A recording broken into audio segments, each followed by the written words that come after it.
The Department of Homeland Security raided multiple homes of music mogul Sean Diddy Combs this afternoon. Sean Combs, the rap mogul known as Diddy, is making headlines once again, and yet again for a shocking and disturbing reason. In a federal sex trafficking investigation, officials have raided not just one, but two of Combs' luxurious homes. The raids took place in Los Angeles and Miami, and were led by Homeland Security. This comes just 4 months after Combs' ex-girlfriend, singer Cassie, accused him of sex trafficking. In this video, I will show you what the FBI found in Diddy's family that changes everything. The FBI raid.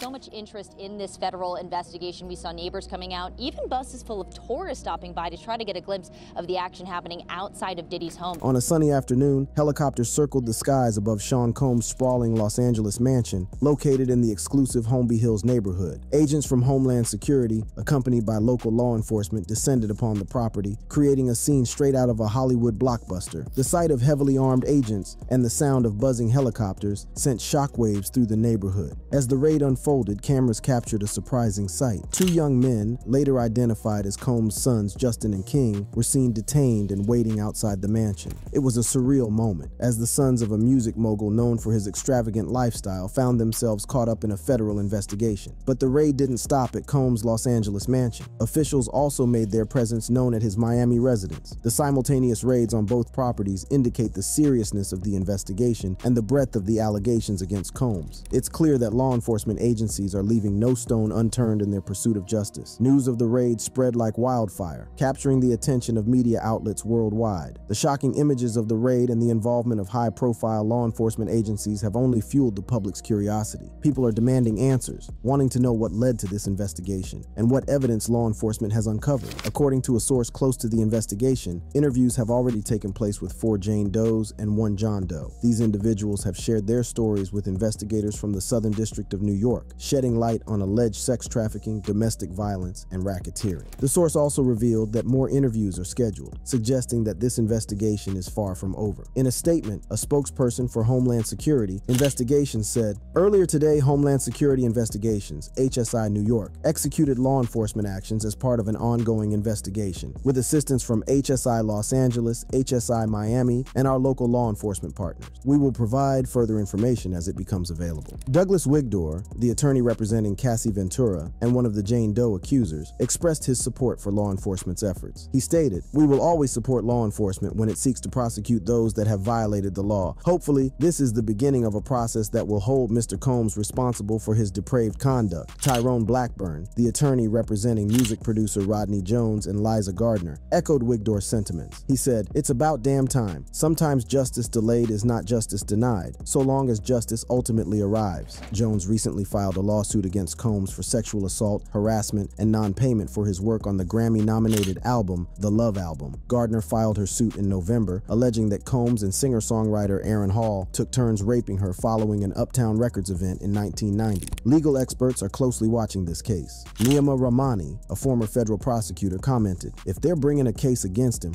Diddy has a lot to worry about. He is in a world of hurt right now." It all started when Combs' ex-girlfriend, singer Cassie Ventura, filed a bombshell complaint against him, alleging a series of horrifying acts. In her 35-page filing, Ventura claimed that Combs subjected her to vicious beatings, sex trafficking, and rape. The details she provided were nothing short of shocking. According to Ventura, Combs physically assaulted her, punching, kicking, and stomping on her. She also claimed that he forced her to engage in drug-fueled intercourse with male sex workers during arrangements he referred to as freak-offs. The allegations painted a disturbing picture of a relationship filled with violence and exploitation. In response to the lawsuit, Combs' lawyer vehemently denied the allegations, calling them a financial shakedown riddled with baseless and outrageous lies. Just 1 day after the lawsuit was filed, Combs reached a private settlement with Ventura, the details of which remain undisclosed. But the allegations didn't stop there. On Thanksgiving Day, as New York's Adult Survivors Act was set to expire, a second accuser stepped forward with her own disturbing claims against Combs. This accuser alleged that Combs drugged and sexually assaulted her when she was a Syracuse University student in 1991. She further claimed that Combs filmed the the incident and showed the video to others, engaging in what is commonly referred to as revenge porn. Through a representative, Combs vehemently denied this second accuser's allegations, stating that the lawsuit was an example of how a well-intentioned law can be turned on its head. The representative argued that the 32-year-old story was fabricated and not credible, emphasizing that Combs never assaulted her and implicating companies that did not exist at the time. The representative dismissed the lawsuit as nothing more than a money grab. In November, another accuser, Liza Gardner, filed a lawsuit against Combs, alleging that he and singer-songwriter Aaron Hall took turns raping her following an Uptown Records event in 1990. Gardner claimed that Combs turned irate and began assaulting and choking her the next day, fearing that she might reveal what had happened. Combs' representative dismissed Gardner's claims as fabricated and falsely alleging misconduct from over 30 years ago. As the allegations against Combs continue to mount, law enforcement agencies are conducting a thorough investigation. Interviews have already taken place with 4 Jane Does and 1 John Doe, shedding light on alleged sex trafficking, domestic violence, and racketeering. The Southern District of New York, known for its prestigious reputation, is leading the investigation. The impact of these allegations is already being felt in Combs' professional life. Last year, he stepped down from the chairmanship of his media company, Revolt TV, as more than a dozen companies distanced themselves from his e-commerce platform. In January, liquor giant Diageo cut ties with Combs in a private settlement, severing his joint ownership of the tequila brand De Leon and any association with Ciroc Vodka. Diddy's Misdeeds. How do you feel about these lawsuits accusing Diddy of abuse? What do you think about that? You knowing Diddy, do you think he's capable of doing that, man?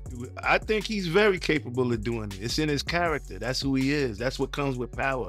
That's what comes with arrogance. That's what comes with, what makes him, power. Sean Diddy Combs, also known as Puff Daddy, has had a checkered past filled with controversies, feuds, and legal battles. From his early days as an ambitious rap promoter to his rise as a hip-hop mogul, Combs has left a trail of rage and blood in his wake. Despite numerous high-profile beefs, arrests, and accusations from women and business associates, Combs has always seemed to emerge unscathed. His charismatic personality and ability to navigate through difficult situations have earned him the nickname Teflon Diddy. However, recent events have brought his past back into the spotlight as he settled a bombshell lawsuit from his ex-girlfriend Cassie for an undisclosed sum. With the hashtag #SurvivingDiddy trending, there are predictions that more women will come forward with shocking accusations against Combs. Before he became known as Sean Diddy Combs, the music mogul was once called Puff Daddy. It was during this era that Combs began his journey in the music industry, leaving a trail of both success and controversy in his wake. In the late 1980s, Combs started his career as a rap promoter, showcasing his talent for spotting emerging artists and creating buzz around their music. He quickly gained recognition for his keen business sense and ability to connect with audiences. However, it was not long before Combs' ambitious nature and hunger for success led him down a path of controversy.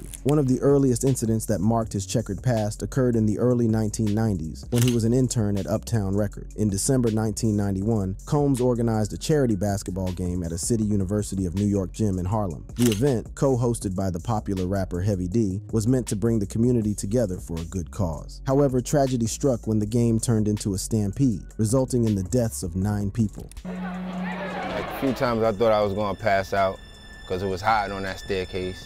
You know what I'm saying? And when they closed the doors, I knew something was going down. City College was a deep experience for me. I was there, I was on the floor, I watched people take their last breath, regurgitate, and die. The aftermath of the stampede was a turning point in Combs' life. A judge later ruled that both Combs and Heavy D were responsible for the tragedy, holding them accountable for the lack of proper security measures. This incident not only tarnished Combs' reputation, but also served as a grim reminder of the consequences that can arise from his ambitious pursuits. Despite the tragedy, Combs persevered and continued to make a name for himself in the music industry. He founded his own record label, Bad Boy Records, in 1993, which became a launching pad for many successful artists, including the notorious Big. However, Combs' success was not without its fair share of controversies. In the mid-1990s, he found himself at the center of a deadly feud between East Coast and West Coast rappers. The rivalry between his artists Biggie Smalls and Tupac Shakur, signed to Death Row Records, escalated to a point where both artists tragically lost their lives. Amidst the feuds and violence, Combs faced legal troubles of his own. In April 1999, he was arrested for allegedly assaulting record executive executive Steve Stout with a champagne bottle. The incident occurred because Stout had used unauthorized footage of Combs in a music video. Although Combs faced the possibility of 7 years behind bars, he managed to avoid a lengthy sentence and instead received a day of anger management. Sean Diddy Combs' checkered past extends beyond feuds and legal battles. His personal relationships have also been marred by controversy and accusations, further adding to the complex narrative surrounding his life. One notable relationship in Combs' past is his connection with singer and actress Jennifer Lopez. In 1999, the couple made headlines when one of their dates ended in a shooting incident at a Times Square club. The altercation, which involved another patron, escalated into gunfire, resulting in chaos and arrests. While Combs managed to avoid conviction, the incident further fueled the public's fascination with his tumultuous personal life. Combs' romantic entanglements have not been without their fair share of accusations. Kimora Lee Simmons, a former acquaintance of Combs, has accused him of assault. Similarly, his ex-girlfriend Gina Hune has also made allegations of physical abuse. These claims, coupled with other accusations from women in his life, have contributed to the perception of Combs as a controversial figure. It is important to note that Combs has consistently denied these allegations and maintained his innocence. His longtime attorney, Ben Braffman, has emphasized that settling a lawsuit does not equate to an admission of guilt. However, the accusations have undoubtedly left a lasting impact on Combs' public image and have added another layer to his checkered past. Despite the controversies surrounding his personal relationships, Combs has managed to maintain his status as a successful entrepreneur and influential figure in the music industry. His ability to navigate through scandals and emerge relatively unscathed has earned him the reputation of being Teflon Diddy. However, the recent wave of accusations and lawsuits may prove to be a turning point in his career and public perception. Another legal battle that garnered attention was Combs' lawsuit against record executive Steve Stout. In April 1999, Combs was arrested for allegedly assaulting Stout with a champagne bottle. The incident stemmed from Stout's unauthorized use of footage featuring Combs in a music video. Despite the potential for a lengthy prison sentence, Combs ultimately received a day of anger management and reconciled with Stout by paying him a substantial sum of $500,000. Combs' ability to navigate the legal system and avoid severe consequences has contributed to his reputation as someone who emerges unscathed from difficult situations. However, it is worth noting that these incidents have not been without their consequences and public scrutiny. Throughout his career, Combs has faced numerous lawsuits and legal disputes. Most recently, he settled a bombshell lawsuit filed by his ex-girlfriend Cassie for an undisclosed sum. The lawsuit alleged trafficking, rape, and physical abuse throughout their relationship. While the settlement does not imply guilt, it has sparked speculation about potential future accusations against Combs. Combs' legal battles have not only impacted his personal life, but also his business ventures. In 2001, he faced a legal dispute with rapper and producer Dr. Dre over the use of the name Diddy. The conflict arose when Combs attempted to change his stage name from Puff Daddy to Diddy. This led to a legal battle over trademark infringement, which was eventually settled out of court. In addition to these high-profile legal battles, Combs has also faced accusations of racism in the past. In 2007, he was involved in a legal feud with the liquor giant Diageo, accusing them of racial discrimination.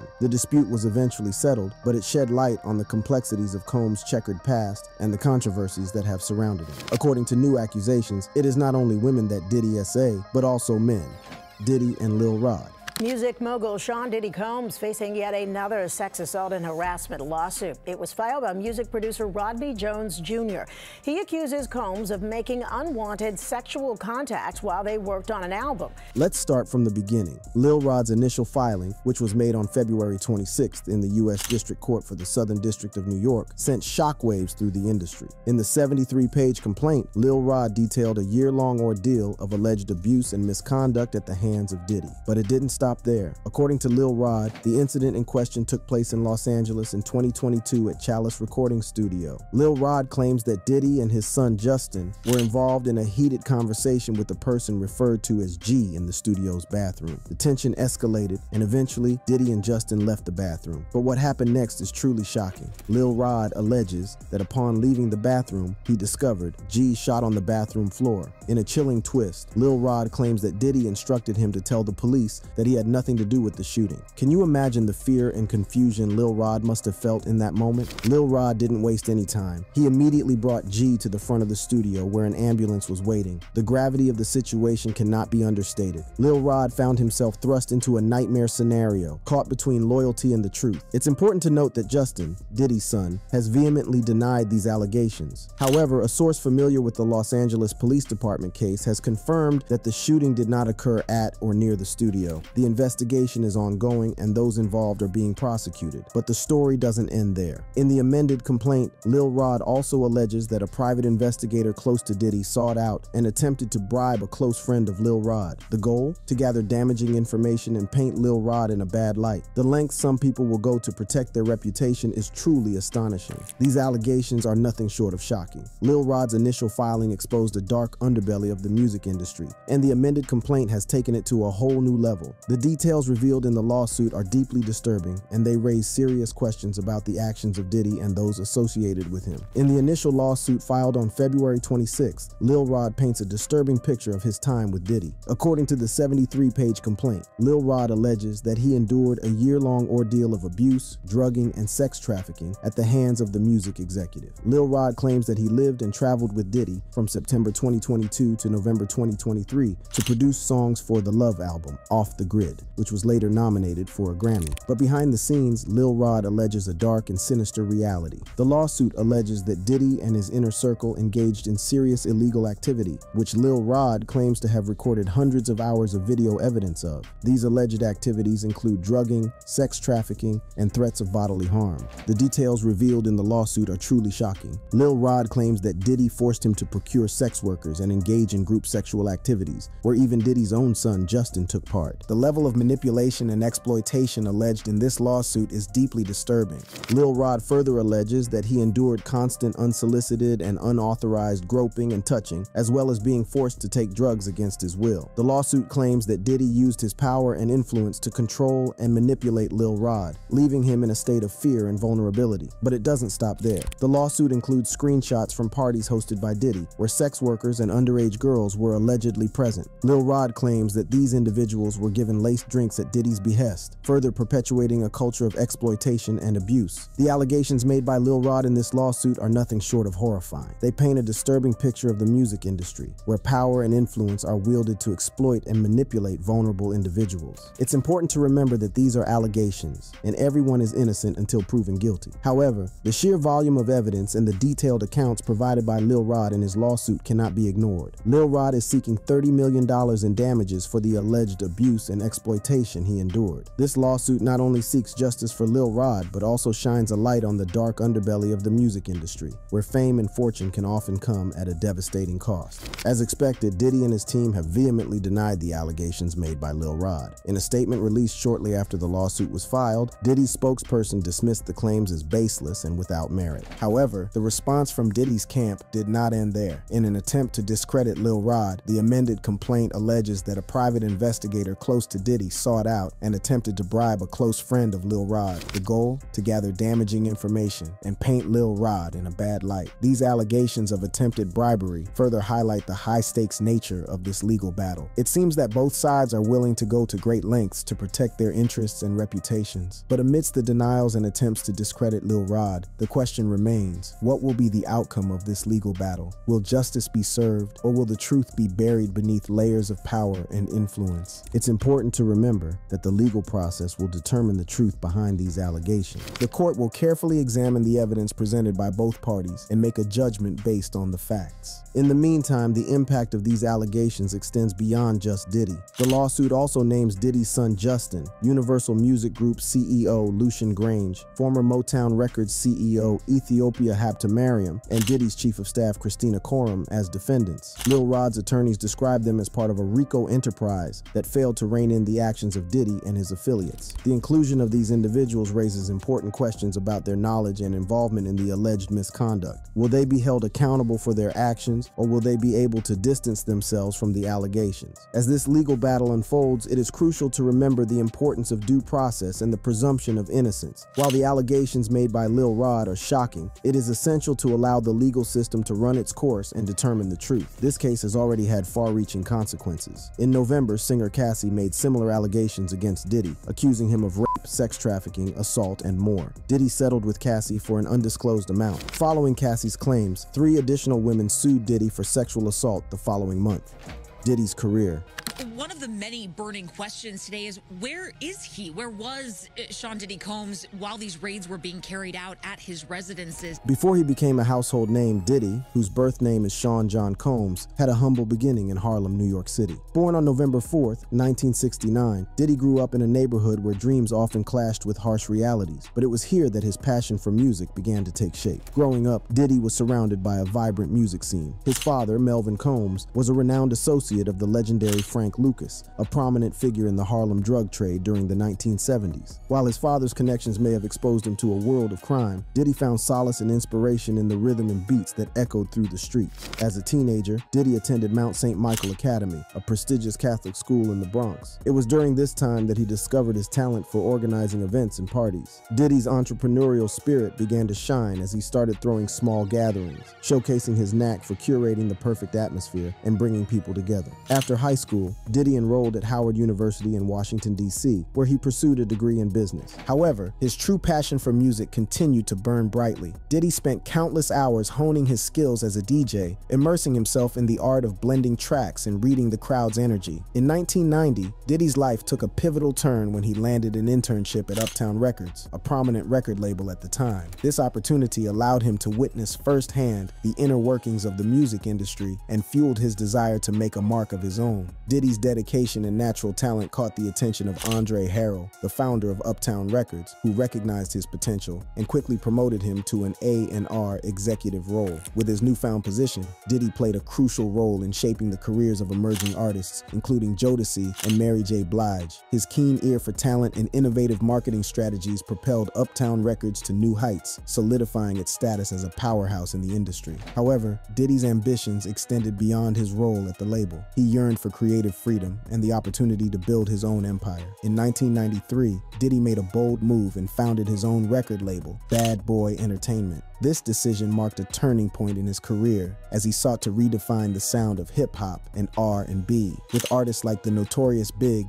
Faith Evans, and Mace under his wing, Diddy's vision began to take shape, but success didn't come without its fair share of challenges. In 1997, tragedy struck when the Notorious Big, one of Diddy's closest collaborators and friends, was fatally shot in Los Angeles. The loss was a devastating blow to Diddy, but he refused to let it derail his dreams. Instead, he channeled his grief into creating a lasting legacy for his fallen comrade. Diddy's resilience and determination paid off when his debut album, No Way Out, was released in 1997. The album was a massive success, earning him a Grammy Award for Best Rap Album and solidifying his status as a force to be reckoned with in the music industry. Diddy's unique blend of catchy hooks, infectious beats, and larger-than-life persona captivated audiences worldwide. As the 1990s came to a close, Diddy's influence continued to grow. He expanded his empire beyond music, venturing into fashion with the launch of his clothing line, Sean John. The brand quickly became a symbol of urban luxury, further cementing Diddy's status as a cultural icon.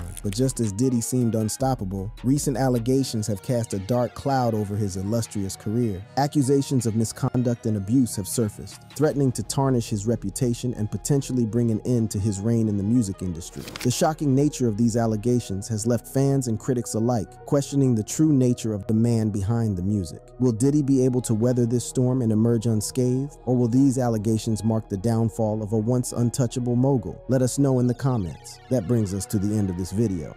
For more interesting videos like this, click on the cards on your screen.